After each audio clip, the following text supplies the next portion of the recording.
तो नेक्स्ट हमारा जो आज की क्लास है वो है बायोकेमिस्ट्री। तो स्टार्टिंग हम करेंगे बायोकेमिस्ट्री की प्लाज्मा मेम्ब्रेन से, क्योंकि बायोकेमिस्ट्री में आपको प्लाज्मा मेम्ब्रेन के बारे में पहले पता होना चाहिए, तभी आप आगे ट्रांसपोर्टेशन वगैरह प्रोटीन कार्बोहाइड्रेट का कैसे होता है उसके बारे में समझ पाओगे। तो पहले हम जस्ट बात कर लेते हैं सेल की, ठीक है। एक हम सेल को ड्रॉ कर लेते हैं छोटा सा। जस्ट आपका एक ये सेल होता है ऐसा कुछ इस टाइप का, पढ़ा होगा आपने, ठीक है। और सेल के अंदर बहुत सारे ऑर्गेनल्स फाउंड होते हैं डिफरेंट डिफरेंट टाइप्स के, जैसे कि न्यूक्लियस होता है, सेंटर में न्यूक्लियस प्रेजेंट होता है, और इसके आसपास क्या होते हैं आपके ऐसे करके आपके गोल्जी एपेरेटस प्रेजेंट होते हैं, और एक माइटोकॉन्ड्रिया भी स्ट्रक्चर ऐसे टाइप का प्रेजेंट होता है। मतलब बहुत सारे ऑर्गेनल्स प्रेजेंट होते हैं। बट हम बात करेंगे प्लाज्मा मेम्ब्रेन की, तो सबसे जो आउटर बाउंड्री होती है, सबसे आउटर बाउंड्री मतलब इसकी बात करूँ मैं, जो ये वाला पोर्शन है आपका पूरा, ये बाउंड्री जो पूरी बनी हुई है, इसको क्या बोलते हो आप? इसको बोलते हो आप प्लाज्मा मेम्ब्रेन, ठीक है। इस सेल की बाउंड्री को हम प्लाज्मा मेम्ब्रेन बोलते हैं। दोबारा से मैं हाईलाइट कर देता हूँ, देखो ये आपको जो बाउंड्री दिख रही है ये सारी ही प्लाज्मा मेम्ब्रेन है, ठीक है, प्लाज्मा मेम्ब्रेन। अब देखो होती कैसी है आपकी, ये बाई लेयर होती है फॉस्फोलिपिड की।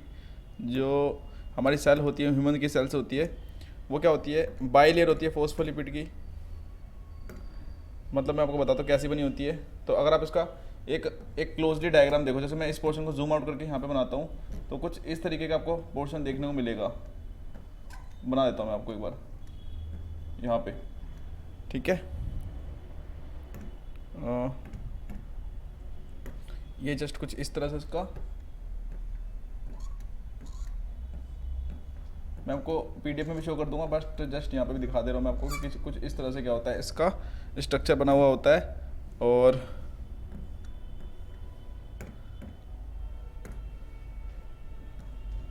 सॉरी,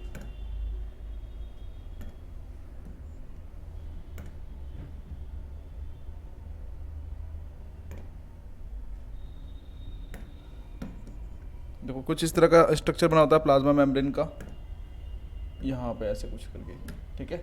वो प्लाज्मा मेम्ब्रेन का स्ट्रक्चर है। बट हम पहले बात कर लेते हैं कि कौन सी चीज़ से बनी होती है। तो देखो फॉस्फोलिपिड मॉलिक्यूल होता है जिसकी बाई लेयर होती है, जिसकी डबल कवरिंग होती है प्लाज्मा मेम्ब्रेन, उसी से बनती है हमारी।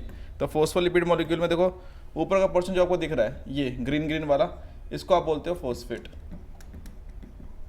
इसको हम बोलते हैं फॉस्फेट, ठीक है।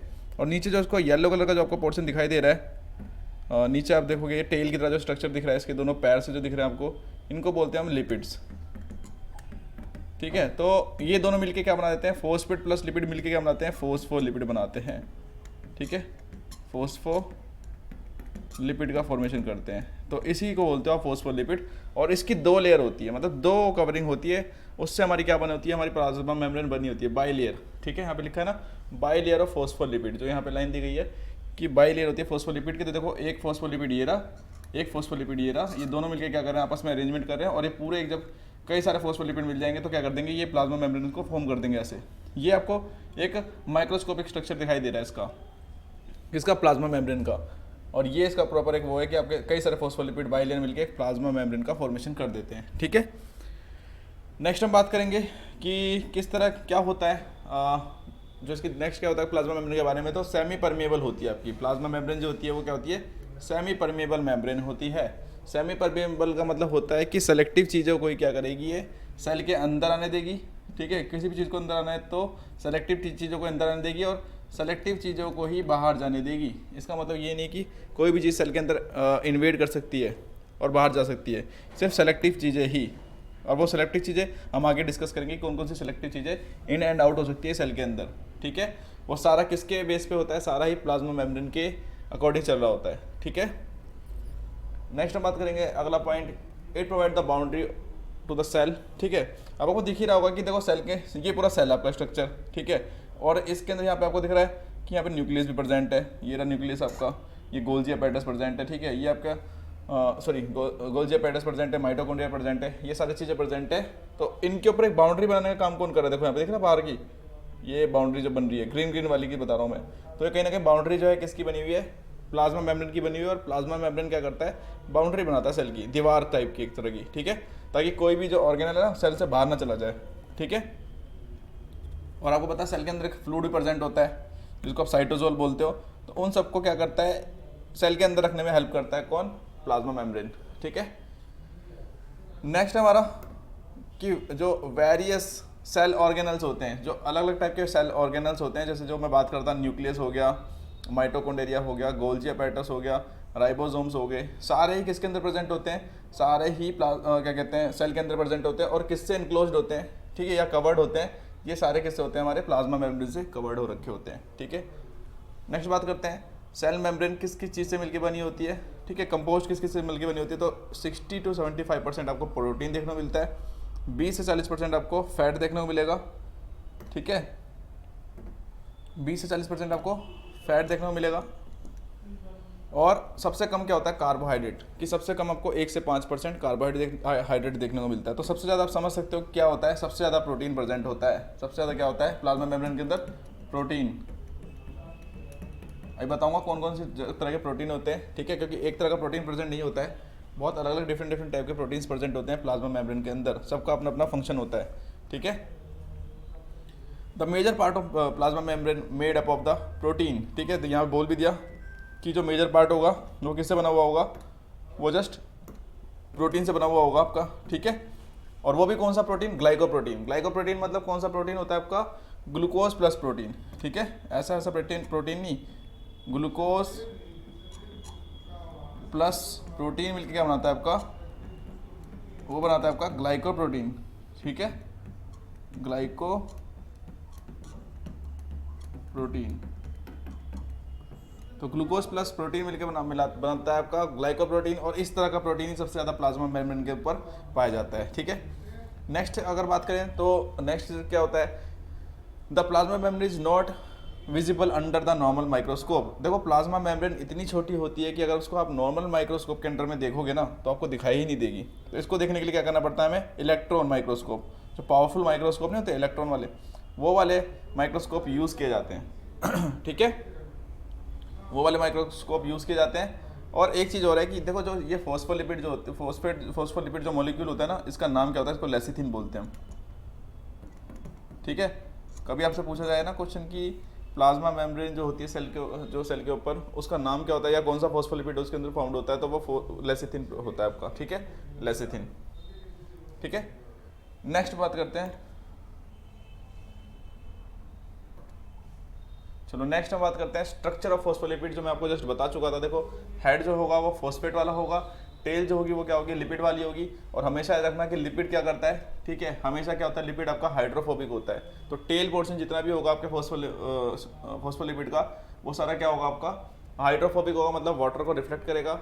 और जो हेड पोर्शन होगा वो किससे बना हुआ होता है आपका, फॉस्फेट से बना होता है। तो ये क्या होगा आपका, हमेशा हाइड्रोफिलिक होता है, मतलब एक पार्ट तो क्या होता है किसको, वाटर को अपनी तरफ अट्रैक्ट कर रहा होता है, और दूसरा पार्ट क्या करता है, वाटर को क्या कर रहा होता है, रिफ्लेक्ट कर रहा होता है। और अगर किसी मॉलिक्यूल के अंदर कोई ऐसा मॉलिक्यूल जिसके पास दोनों तरह की क्वालिटी प्रेजेंट है, कि मतलब वो वाटर को रिफ्लेक्ट भी कर सकता है और वाटर को क्या कर सकता है, अपनी तरफ से हटा भी सकता है, रिजेक्ट भी कर सकता है, ठीक है, रिफ्लेक्ट कर सकता है। तो उसको अट्रैक्ट और रिफ्लेक्ट जब दोनों चीज़ कर सके कोई ऐसा मॉलिक्यूल, तो उसको बोलते हो आप एम्फीफैटिक मॉलिक्यूल्स। नाम याद रखना, पेपर में 1-2 नंबर में डेफिनेशन आ जाती है इसकी कि एम्फीफैटिक मॉलिक्यूल क्या होता है। तो एम्फीफैटिक मॉलिक्यूल्स ऐसे मॉलिक्यूल्स होते हैं जिनके पास हाइड्रोफोबिक और हाइड्रोफिलिक क्वालिटी दोनों होती है, जैसे कि एग्जांपल में आपका फॉस्फोलिपिड, ठीक है। नेक्स्ट हम बात करते हैं कि स्ट्रक्चर कैसे बना हुआ होता है प्लाज्मा मेम्ब्रेन का। तो मैंने आपको बताया था कि कई सारे फॉस्फोलिपिड मिलके क्या बनाते हैं, आपके प्लाज्मा मेम्ब्रेन को बना रहे होते हैं, जैसे कि आपको यहाँ पे देखने को मिल रहा है, इस इमेज के अंदर यहाँ पे बना हुआ है आपका, ठीक है। और एक बार मैं यहाँ पे साइड में बनाने की कोशिश करता हूँ कि मैं फॉस्फोलिपिड बना दे रहा हूँ यहाँ पे कई सारे, मतलब हम प्लाज्मा मेम्ब्रेन के स्ट्रक्चर को ड्रॉ कर रहे हैं, माइक्रोस्कोपिक स्ट्रक्चर देख रहे हो प्लाज्मा मेम्ब्रेन का इस टाइम, ठीक है।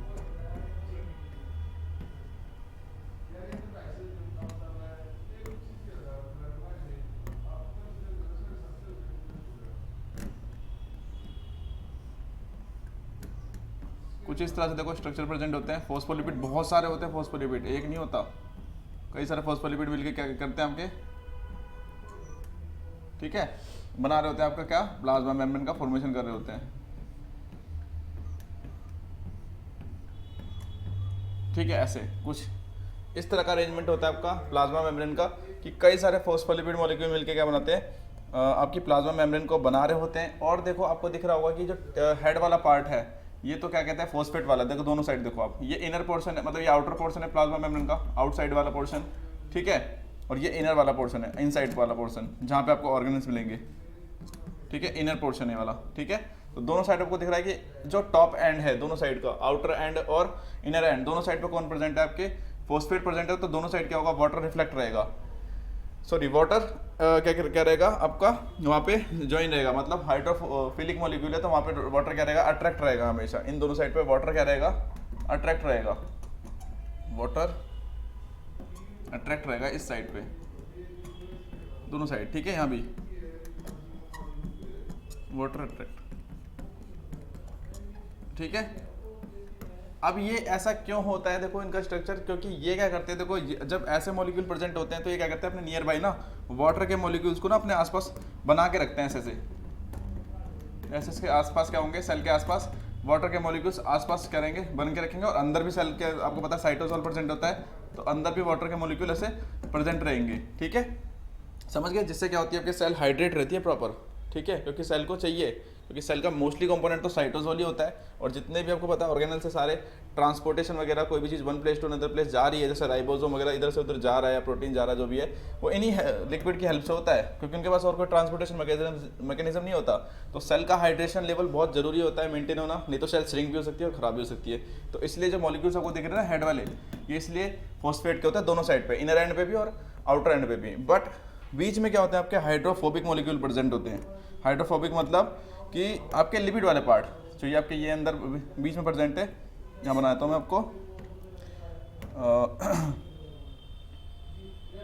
जस्ट लिपिड वाले पार्ट, ठीक है, ये लिपिड है और ये क्या होंगे आपके हाइड्रोफोबिक है, ठीक है, हाइड्रोफोबिक। अब ये हाइड्रोफोबिक क्यों होते हैं, देखो आपको पता है कि सेल के अंदर भी फ्लूइड है और बाहर भी फ्लूइड है, ठीक है। तो अगर मान लो ये जो फैट वाले मॉलिक्यूल्स जो बीच में आपको दिख रहे हैं, ये सब, ये दोनों, ये सारे जितने भी फैट के मॉलिक्यूल्स हैं, अगर ये प्रेजेंट ना हो तो यहाँ से वाटर क्या होगा, इधर से यहाँ चला जाएगा, और यहाँ से वाटर क्या होगा, एब्नॉर्मली अंदर आ जाएगा, समझ रहे हो। अगर ये लिपिड मॉलिक्यूल ना हो तो क्या होगा, इजिली वाटर यहाँ अंदर भी आ सकता है और इजिली वाटर बाहर भी जा सकता है, जिसके से क्या हो सकता है, सेल आपकी कभी रप्चर भी हो सकती है इजीली, और बहुत ज़्यादा क्या हो सकती है, ओवरलोडेड भी हो सकती है वाटर का एक्यूमुलेशन होने की वजह से। तो भगवान ने कुछ इस तरह से बनाया हुआ है कि बीच में जो पोर्शन दे रखा होता है वो लिपिड वाला होता है, और आउटर एंड जितने भी होते हैं, इनर और आउटर एंड जो होते हैं वो क्या होते हैं आपके फॉस्फेट वाले होते हैं, जो कि सेल के अंदर फ्लूइड के लेवल को, ठीक है, वाटर वगैरह के लेवल को और सब्सटेंस के लेवल को मेंटेन करने में हेल्प करता है एक तरह से। तो ये बाउंड्री बना के रखते हैं पूरी, ताकि सेल के अंदर जो साइटोसोल वगैरह प्रेजेंट होता है लिक्विड, सेल के फ्लूइड को ही साइटोसोल बोलते हो, मैं बार बार साइटोसोल बोल रहा हूँ ना। तो साइटो मतलब क्या होता है, सेल, ठीक है, और सोल मतलब फ्लूइड, ठीक है। याद करने का तरीका ऐसे कि सेल का जो फ्लूइड होगा, जो सेल के अंदर फ्लूइड प्रेजेंट होगा, उसको आप साइटोसोल बोल दोगे, ठीक है। यहाँ तक आपको समझ में आ गया होगा कि इनकी स्ट्रक्चर इस तरह से क्यों बनी हुई होती है, ठीक है। चलो और कुछ बात कर लेते हैं।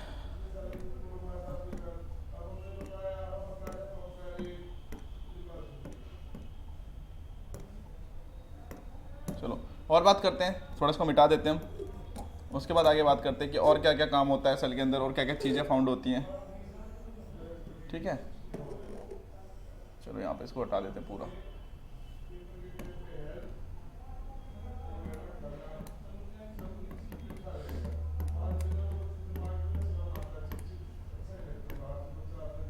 चलो हो गया।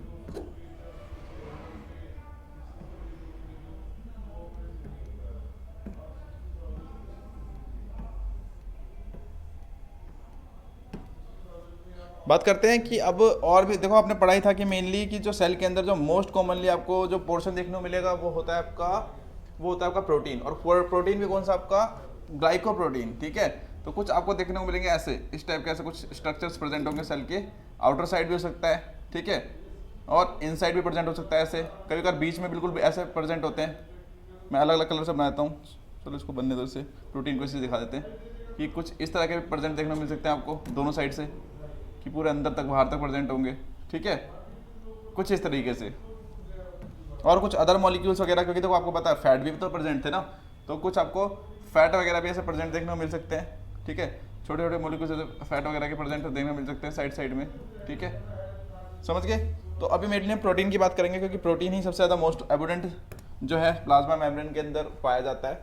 तो देखो जो सेल के आउटर साइड पे प्रेजेंट है, ठीक है, जो सेल की देखो, क्योंकि मैंने आपको बताया था कि ये आउटर वाली साइड है, ये आउटर साइड है, ठीक है, और ये इनर साइड है सेल की, ठीक है। जो प्रोटीन आउटर साइड पर प्रेजेंट होते हैं उनको क्या बोलते हो आप, उनको बोलते हो आप एक्सटर्नल प्रोटीन।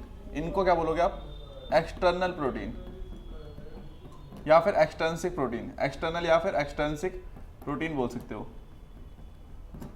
ठीक है।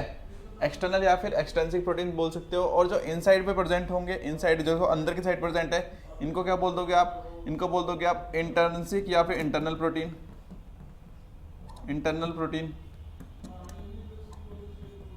ठीक है। और जो बिल्कुल जो अंदर से बाहर तक पूरे प्रेजेंट है, ठीक है, तो आपको यहाँ पे दिख रहा है कि अंदर से बाहर तक जो प्रोटीन प्रेजेंट है पूरा ऊपर से नीचे तक प्रेजेंट है, तो इनको बोलते हैं हम चैनल प्रोटीन, ठीक है। कलर चेंज कर लेते हैं, ये होते हैं आपके चैनल प्रोटीन,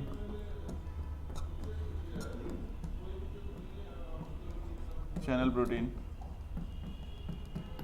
ठीक है, क्योंकि पूरा एक चैनल बना देते हैं, तो वो अंदर से बाहर तक पूरा चैनल बना के रखते हैं, ठीक है। एक चीज़ और याद कर लेना, एक चीज़ और आपको बताता हूँ, इंटीग्रल प्रोटीनों जो होते हैं ना आउटर और इनसाइड वाले, इन्हीं को बोलते हैं हम कैरियर प्रोटीन, इन्हीं का दूसरा नाम भी होता है कैरियर प्रोटीन, क्योंकि एक कैरियर प्रोटीन की तरह, मतलब कैरियर मॉलिक्यूल की तरह काम करते हैं। तो एक चीज़ और याद कर लेना, दोनों को ही कैरियर प्रोटीन भी बोलते हैं। जो इन आउटसाइड से इनसाइड लगा, मैं बता दूंगा अभी कि कैरियर प्रोटीन भी इनको बोला जाता है, समझ गए। तो प्रोटीन आप देख रहे हो कितने तरीके के फाउंड हो रहे हैं आपको, एक्सटर्नल प्रोटीन, ठीक है, आपके चैनल प्रोटीन, ठीक है, इस तरह के प्रोटीन आपको फाउंड हो रखे हैं, ठीक है। सबका अपना अपना काम होता है, ठीक है, वो आगे डिस्कस करेंगे, पर अभी यहाँ पे समझो आप कि किस किस तरीके से पाया जाता है, ठीक है। और मोस्टली ज़्यादातर आपको प्रोटीन ही फाउंड होगा इसके ऊपर, समझ गए।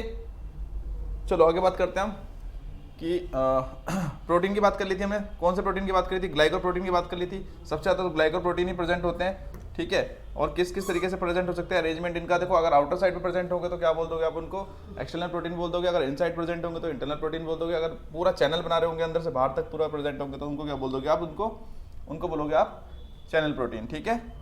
इसके अलावा लिपिड भी फाउंड होता है, ठीक है। और लिपिड भी कैसे फाउंड होता है कि ग्लूकोज के साथ और लिपिड फाउंड होता है, और लिपिड प्लस ग्लूकोज मिलकर क्या बनाते हैं, आपके ग्लाइकोलिपिड प्रेजेंट होते हैं, ठीक है।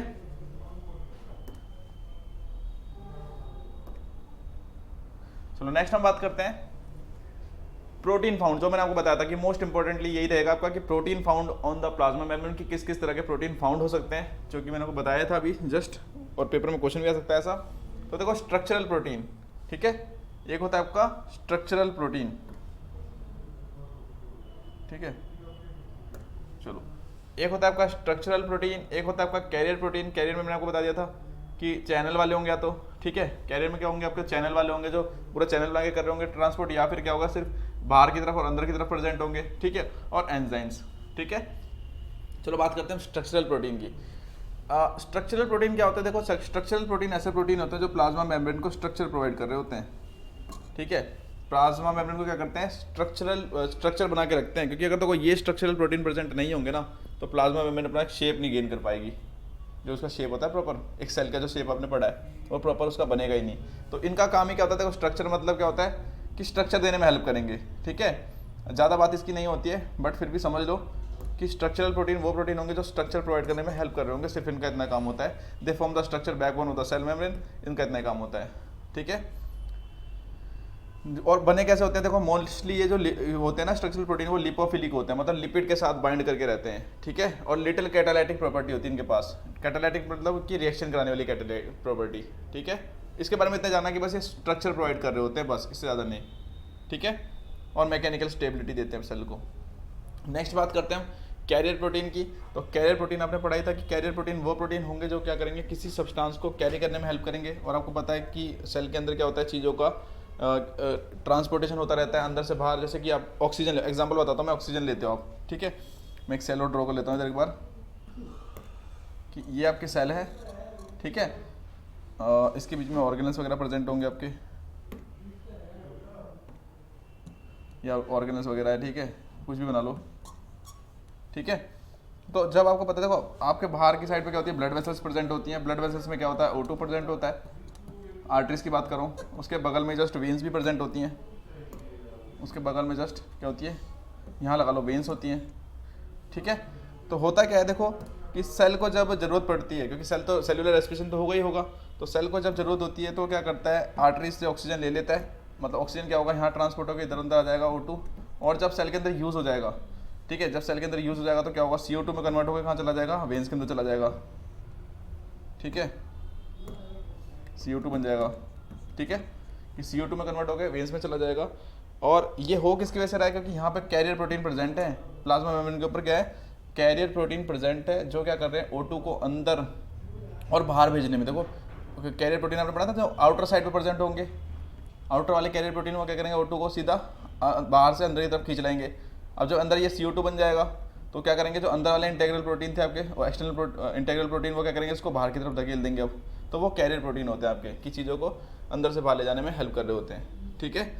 जैसे कि यहाँ पे ग्लूकोज कैरियर प्रोटीन का एग्जांपल दे दिया मैंने, आपको ऑक्सीजन के बारे में बता दिया वैसे, ठीक है, कि कुछ इस तरह से ट्रांसपोर्टेशन होता है। अब चैनल प्रोटीन क्या होते हैं, कि वो बीच में चैनल बना के रखते हैं, ऐसे पूरा चैनल का होता है कि कोई भी चीज़ यहाँ होगी वो सीधा सेल के अंदर क्या होगी, यहाँ आ जाएगी अंदर, या कोई चीज़ अंदर है उसको बाहर ले जाना है तो वो यहाँ से सीधा इसी चैनल प्रोटीन के थ्रू बाहर आ जाएगी। जैसे कि वाटर चैनल प्रोटीन, कि वाटर के मॉलिक्यूल्स को अंदर बाहर करने में चैनल प्रोटीन प्रेजेंट होते हैं, इसको एक्वापोरेंस भी बोलते हो आप इनको, ठीक है, इन्हीं का नाम होता है एक्वापोरेंस, ठीक है, जो वाटर को निकालने में हेल्प करेंगे। मतलब ऑल ओवर कैरियर प्रोटीन का काम क्या होगा, चीज़ों को ट्रांसपोर्ट करना सेल के अंदर से या तो बाहर, या बाहर से फिर अंदर, ठीक है। ये सारे किसके अकॉर्डिंग होता है आपका, ये सारा ही सेल की रिक्वायरमेंट पे होता है, कंसंट्रेशन ग्रेडियंट के अकॉर्डिंग होता है सब कुछ, ठीक है, ठीक है।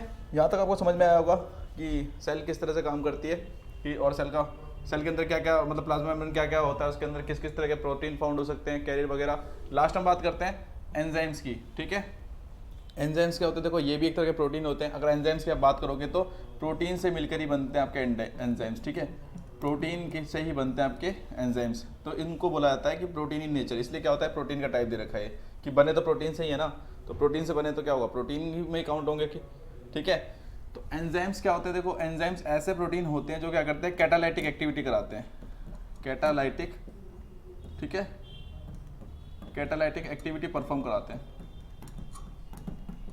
एक्टिविटी कराते हैं, समझ गए। और कैटालाइटिक एक्टिविटी क्या होती है, देखो कैटालाइटिक एक्टिविटी होती है रिएक्शन को फास्ट कर देना, रिएक्शन को फास्ट करना, ठीक है। रिएक्शन मतलब देखो आपको पता है कि आप खाना खाते हो, ठीक है, कुछ भी चीज़ खा रहे हो, फैट खा रहे हो, कार्बोहाइड्रेट खा रहे हो, तो वो हमें हमारी बॉडी में डाइजेस्ट कैसे हो रहा है, क्योंकि हमारी बॉडी में केमिकल रिएक्शन होते हैं बहुत सारे, ठीक है, हमारी बॉडी में बहुत सारे एंजाइम्स प्रेजेंट होते हैं जो उस केमिकल रिएक्शन को करा रहे होते हैं।